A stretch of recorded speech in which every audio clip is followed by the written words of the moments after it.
one thing I do like watching on YouTube is the flight reviewers, and I would say the top three of them is a English guy called Noel Phillips, another guy from Sweden called Non-Stop Dan, and one more, I think from Germany, called Josh Cahill, or Cahill, I'm not too sure about his last name.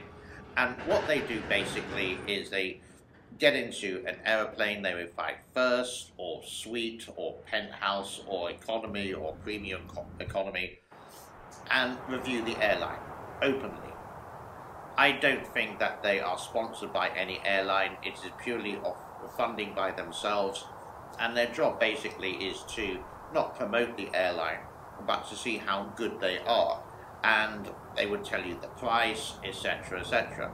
So I don't know if you watch this or not, but in the description below there are some links to their channels, and I have got a poll out available. If you go to my homepage if you go to my homepage on YouTube, go to community, you can see a poll there, and you can choose which one.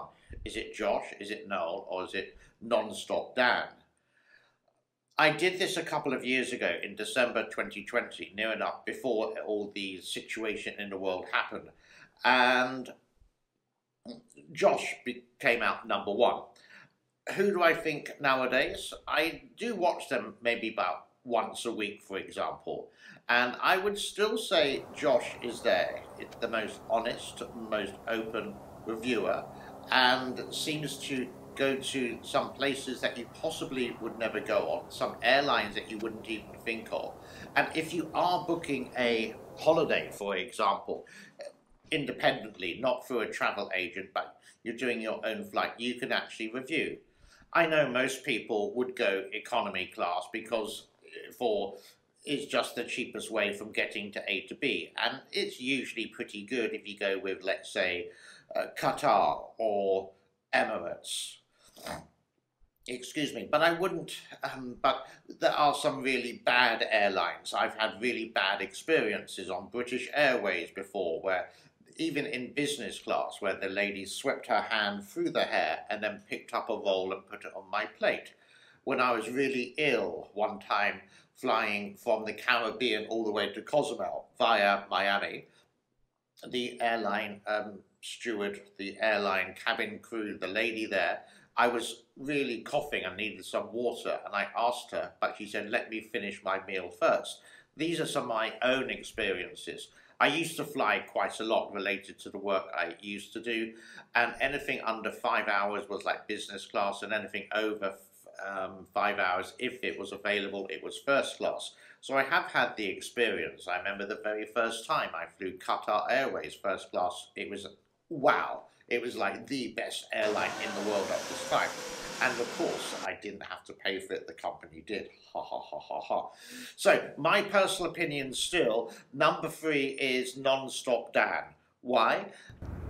The reason being, for me, Dan is a little bit too young. He has got quite a bit of experience, but he only seems to do the premium classes, which is okay, but he doesn't do enough economy. The next one I would say is Noel. He's a really good guy, and he does, again, travel around the world giving great reviews, but don't know.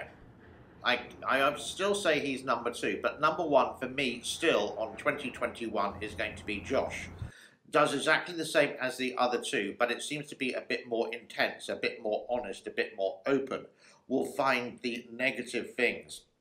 We'll do secret filming when there's a scam related to Turkish Airlines or something like that, and getting you prepared for the flight that you may want to go on in the future. COVID-19 is a situation, and personally I'm not going to fly on an aeroplane unless I really have to, until you can fly without a mask. Basically, if I was flying to England, I think it would be totally unbearable from Southeast Asia to wear a mask for 12 hours. You just get this sweat along here, etc. And how awkward it is to fly nowadays with all the paperwork that you need to do, like the insurance, the vaccine, the test, etc. has to come along standard. But I would say compared to last year, flying is a lot better. Excuse me just a minute.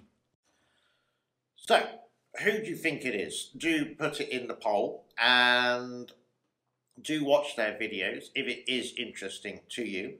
And maybe in a week or two we can review the results of who is the best airline reviewer of 2021. My vote, I'll be honest with you, is Josh, but the choice is yours. Thank you for your time. My name is James. Arrivederci. Bye-bye for now.